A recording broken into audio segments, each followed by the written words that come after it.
What's up, MMA fans on YouTube? I'm going to come do the UFC 76 knockout post-fight here. Oh man, what can you say? Another crazy night in MMA with the UFC. Unbelievable. Let's get right to it. We'll do the first fight of the night, which was Thiago Tavares against Tyson Griffin, and it had all the makings of a Tyson Griffin Clay Guida fight, or any fight that Tyson Griffin is in, just based on these two guys' resumes in terms of their ground ability. And it was just that. Both guys tried to stand up in the beginning, was kind of just pawing at each other, nothing really exciting, and then Griffin eventually takes the fight to the ground, does do some decent work from the top, isn't really able to pass. I believe Tavares got his back at one point, but really didn't do anything with it. Griffin was able to get out of it and reverse position. I think that Griffin won the first round, and into the second they go. I think that's early in the second round is when the most significant blow of the night was landed standing up, which was Tavares' knee. Griffin didn't seem fazed by it, was able to take the fight to the ground. I think from there it was where Tavares got Griffin's back again and was hanging there for a few minutes or a minute and a half. Kind of looked like a similar situation to John Alessio and Diego Sanchez, but didn't last as long as that did. And Griffin was able to reverse, get into Tavares' guard. Tavares kind of looked a little, how do I say that, dejected after that, and Griffin was able to work from the top, land some good elbows and some good hammer fists, and you started to see the cumulative damage on his face. The swelling was pretty good. The third was again some good scrambles, some good transitions, but you saw, I think the war of attrition starting to be won by Griffin in that third round, and he did a pretty good job. Anytime he's in a fight, you know that it's going to go to the ground and it's going to be a crazy war, and he was able to pull out, win a unanimous decision pretty convincingly. Like I said, nothing significant was landed on the feet other than the flying knee by Tavares, but I think Griffin's work rate and dominant position on the ground and his transitions eventually won him this fight. On to the next fight we got to see, which was Lyoto Machida against Kazuhiro Nakamura, and it was very weird because even during the weigh-in and the walk-in during the fight, Nakamura all of a sudden turned into Kazushi Sakuraba, just all these crazy antics, the get-ups that he had on, all that stuff, and it just kind of translated into the fight. He just really, in the first round, didn't look like he was taking the fight very seriously, just looked, like it was trying to fight it like a judo match. He just constantly looking for the judo sweep, and he wasn't able to get it. Machida was able to be very evasive like he is, outstrike him, move in and out, land his leg kicks, land some good straight punches, left or right, pin Nakamura up against the fence and get Nakamura to the ground, where he had dominant position a lot of the time. Either he was in half guard or side control, and gained mount a couple of times, but I believe Nakamura was able to reverse it. And each round was kind of a mirror image of the last. The only significant blow that Nakamura landed during the whole fight was in the third round, where he caught him with a good left up against the fence, but Machida was able to weather it pretty good, and the fight went to the judges, and it was a pretty easy call, unanimous decision for Lyoto Machida. Another inauspicious or beginning for a former Pride fighter into the UFC, and that's kind of the story of the year. The upsets, of course, but gotta believe Machida is somewhere on the cusp of a light heavyweight title shot. We'll see what happens, or a fight or two away. Now on to the next fight we got to see, which was a much anticipated welterweight matchup. John Fitch against Diego Sanchez. Fitch 6-0 in the UFC. Diego coming off his first loss of his career, let alone in the UFC, against Josh Koscheck, Fitch's teammate, and again had all the makings of a high-paced, action-packed fight. We learned that Sanchez had a staph infection, pretty serious, in his leg, or I think it was either his leg or his side, prior to the Koscheck fight, which explains his just horrible performance. I mean, that's just not a fight we're used to seeing from Diego. But Fitch, I just, coming into this fight, the reason I picked him is I just think that everything that Diego's good at, just the old saying, I just think Fitch is just a little bit better at. And it was a high-paced fight right from the get-go. Sanchez came right in, shot in for a takedown, was able to have Fitch up against the fence, eventually worked for the takedown. Really wasn't able to do anything with it in terms of damage or submission attempts. Fitch eventually reversed and got Diego on his back, and he started to work a little bit, hammer fists. Nothing really significant though, and Diego was really working from the bottom though. He was really going for a lot of submission attempts, was working from the high guard. His guard was very, very high and was constantly going for arm bars, triangles, even went for a Kimura at one point from the bottom, so he was really working the submissions from the bottom. But I think Fitch won the first rounds, depending on who you were, just by getting the takedown and working a little bit more from the top, but Sanchez did do a good job. The second was a takedown by Fitch right off the bat. Both fighters, again, working the same way as they did in the first. Sanchez looking for submissions from the bottom, Fitch working from the top. Sanchez was able to scramble out of it and hang on Fitch's back upside down. It was kind of weird, and you kind of just, Fitch was like, oh, just dumped him on more or less the top of his back, not the back of his head or neck or anything, so didn't really cause much damage. And eventually Fitch was able to get back into Sanchez's guard and start working again, and that's kind of the way the second round ended. And into the third was just more of the same, really. Fitch able to get the fight to the ground. They were pinned up against the fence for a little bit there. Nothing really, no blows really landed at all that were of any note in the stand-up whatsoever, whether it be a punch or a kick. And Sanchez looking for submissions from the bottom, was almost had Fitch in a guillotine from the bottom, but Fitch, was well composed, gave the thumbs up to the ref or to his corner, saying he was okay, was able to get out of it, and landed a pretty good elbow right down the middle. I think it might have cut Diego just a little bit because there was some blood there, and eventually finished the fight from the top. Easy fight to call in my eyes. One judge had it split decision. The judges had it split decision. 1 for Diego, 2 for Fitch. I had it all 3 rounds for Fitch, but that's what happens with these crazy decisions nowadays. But a big win for John Fitch. You got to believe he's in line for a welterweight title shot at some point here, or he ends up fighting a guy like a Carl Parisian that'll put him in line, or maybe even GSP. We'll see what happens. Now on to the co-main event. A long-awaited debut, Mauricio Shogun Hua fighting Forrest Griffin, the catalyst for the MMA boom here in the States, Season 1 Ultimate Fighter winner. And let's get right to it. The first round started standing, obviously. If it was going to be a standing fight, we knew that a lot of the time.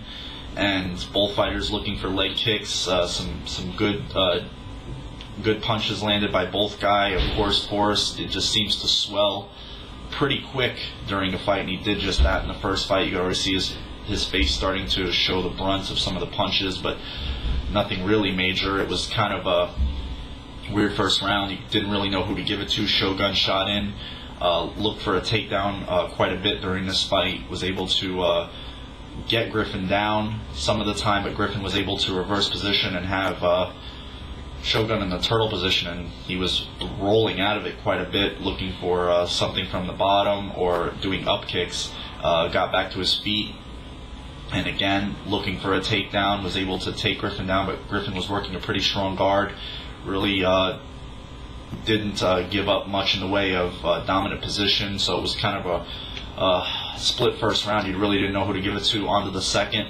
and midway through the second, you started to see that there was a big problem with cardio in the way of Shogun, which is very weird because you're not used to seeing that. And it was kind of reminiscent of what we saw from his brother Ninja last week at the Elite XC show in Hawaii against Robbie Lawler, where he was just completely spent and hands were low. He was taking deep, gasping breaths. His punches didn't really have much snap. Griffin was kind of in the same boat, though. Also, you don't really know who to give it to, but it was pretty much similar to the first rounds. Some punches on the feet, nothing really major. Nothing really capoeira-esque of Shogun. Only once during the fight, as we're used to seeing him in Pride with some of the crazy kicks that he does. He went for a takedown, was able to get it, and did land a pretty good blow right down the middle, which split Forrest right above one of his eyes, not quite in the middle, but to the side slightly, and it was a pretty good cut.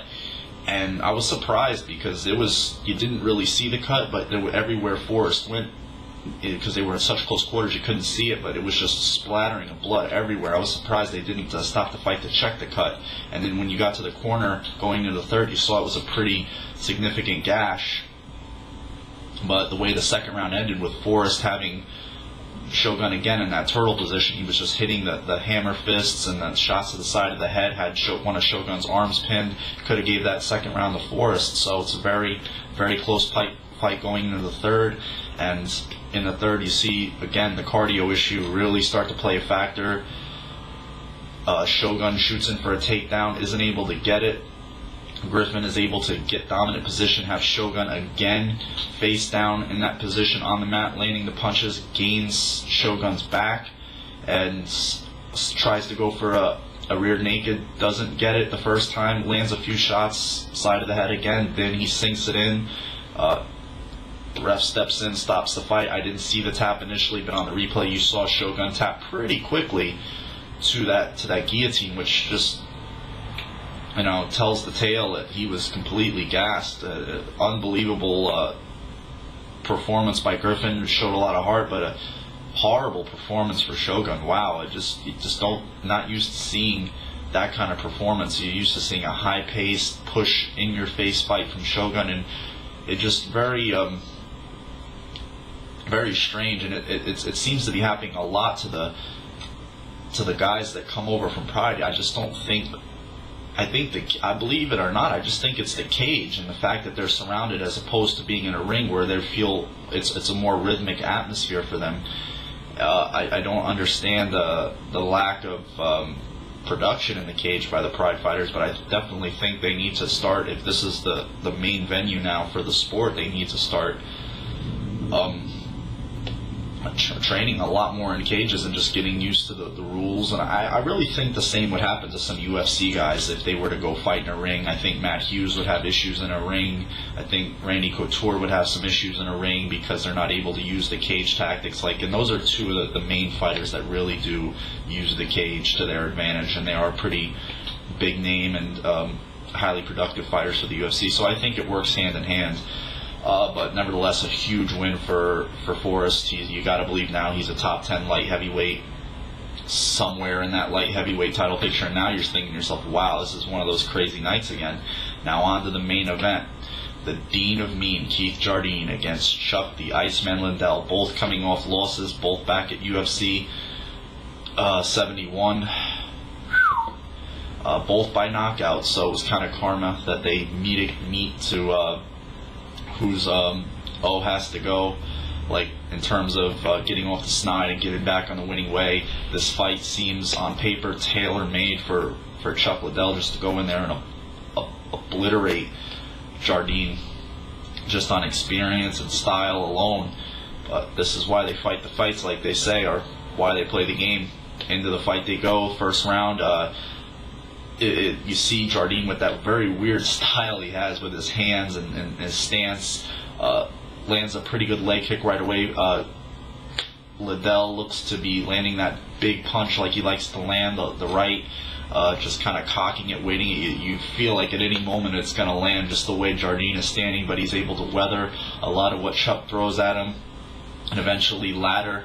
First, he starts landing a good leg kick, which is eventually the story of the fight, the kicks in general, and is even able to land some good shots with the hands. So a very close first round. He could have gave it to Chuck just because Jardine was backing up most of the first, but Jardine latter first round was able to really get his confidence up and not be so tentative as he was early in the first, and work, and you start to see Chuck kind of be like, okay, now I'm in a fight. Into the second they go, and now he really knows he's in a fight, because Jardine starts to land the leg kick more and more frequently, and then he couples it with the kicks to the body, followed by I think, a left that he was throwing. He was throwing a leg kick, then a looping left or a straight left, and it was landing. And then eventually he walks into a huge right by Jardine, and he drops, and you're like, oh my God, here we go again. Chuck's down. Is he going to get finished? But no, Chuck pops right back up, says doesn't allow it to happen the second time. But he is rattled. He isn't really the same fighter after that in a second. And you start to see the body language start to change a little bit, where Jardine is the more confident guy in the second, and Chuck is trying to search for his offense, really can't land the dominant punches like he's used to. And Jardine wins a pretty convincing second round, and into the third they go. This is the moment of truth for Chuck. And again, Jardine with the leg kicks, the body kicks, and some good winging punches on the top. Chuck you just see that his offense is completely out of sync, going for a spinning back kick, a spinning back fist. He just really doesn't know what to do with Jardine, and he starts flailing, trying to land a big shot.